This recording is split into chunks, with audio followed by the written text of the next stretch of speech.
Kamusta Dalis and welcome back. It's been such a long time since I posted and I hope you're all doing well and ready to start sewing again.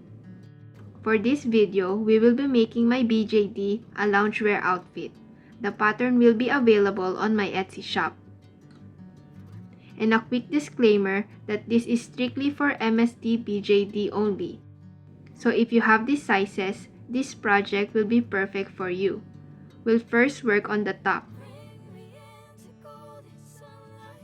Cut 2 pieces of the top pattern, not forgetting to add the marks for where the shoulder straps will be.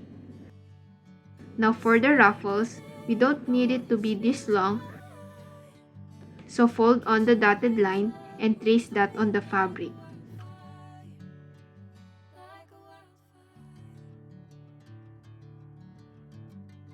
Now for the fold line indicated here, it just means this side here needs to be folded before we cut the fabric.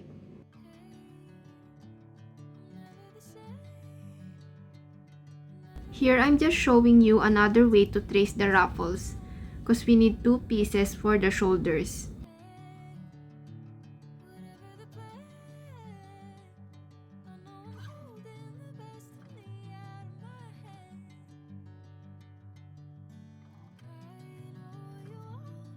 After the strips are cut, sew a running stitch on them and pull the thread to gather the fabric.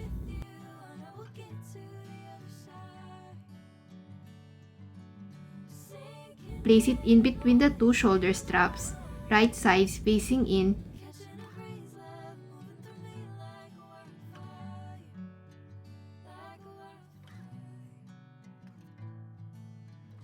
and sew. Do the same on the other side.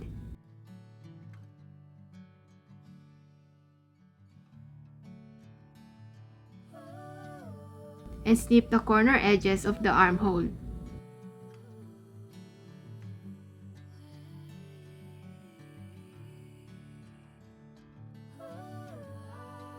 Then flip it over. It's a bit tricky, so make sure to add pins to have the top lay flat.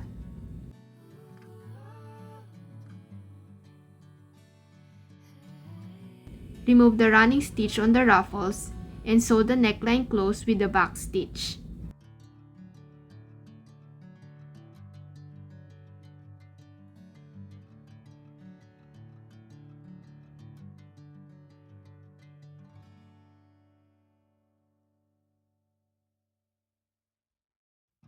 Do the same on the armholes.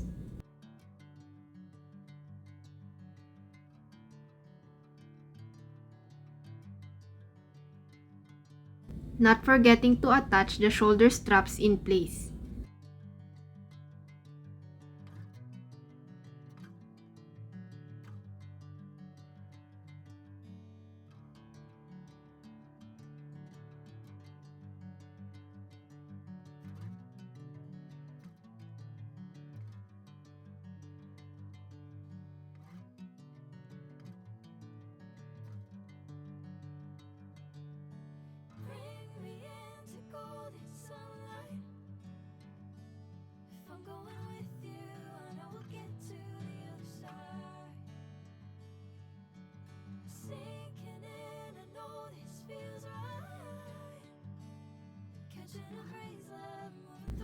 Cut the excess fabric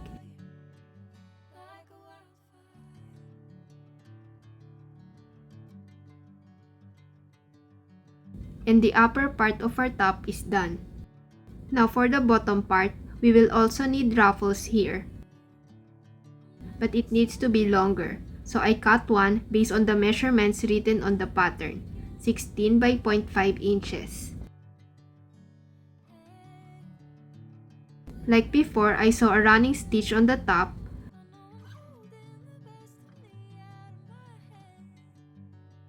pull to gather the fabric, and attach it on the bottom edges of the top. Take the thread out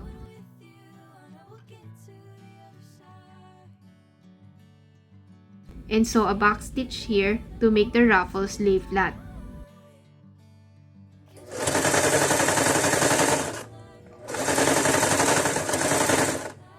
But before that, I hem the raw edges first to prevent the fabric from fraying. Go check out my tutorial on how to do that. So a running stitch at the top again to gather the fabric.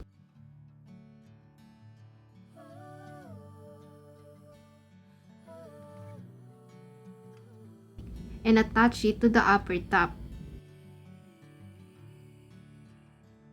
The way I attach them together is sewing it on one side first with a running stitch.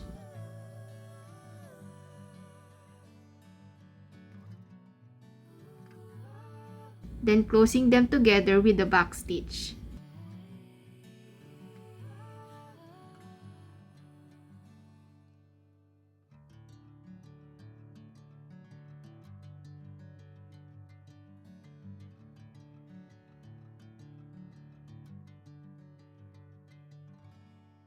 Next is adding the velcro at the back. You can also use a sew-on snaps, but since this is a loungewear, I prefer to use velcro.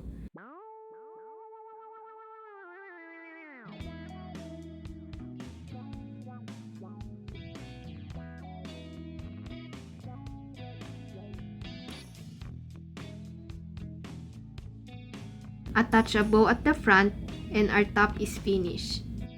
Now we only need the shorts. Cut out 2 shorts pattern, making sure to add more allowance on the waistband. Of course, don't forget to cut the ruffles. I don't know if you've noticed, but the hardest part of this tutorial are the ruffles. Of course, you can make this without them. It's just the ruffles really made this outfit cuter.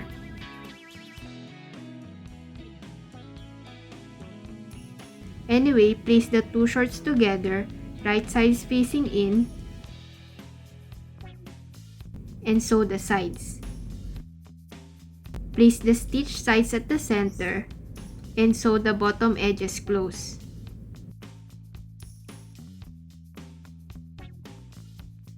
Hem the waistband.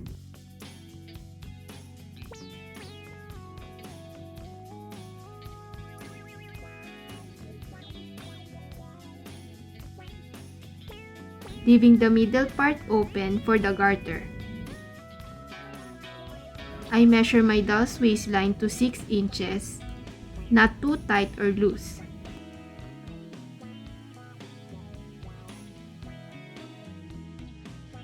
Sew the garter together and stitch the waistband close.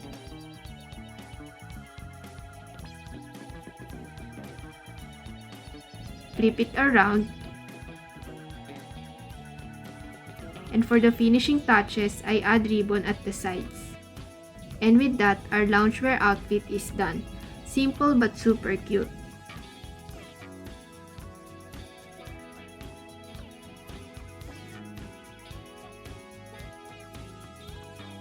And you can get creative with how you place your ruffles.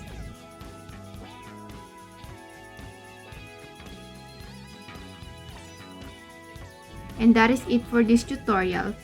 There will be a part 2 where I teach you how to make her a matching slippers. So do check that out as well. And until next time, paalam!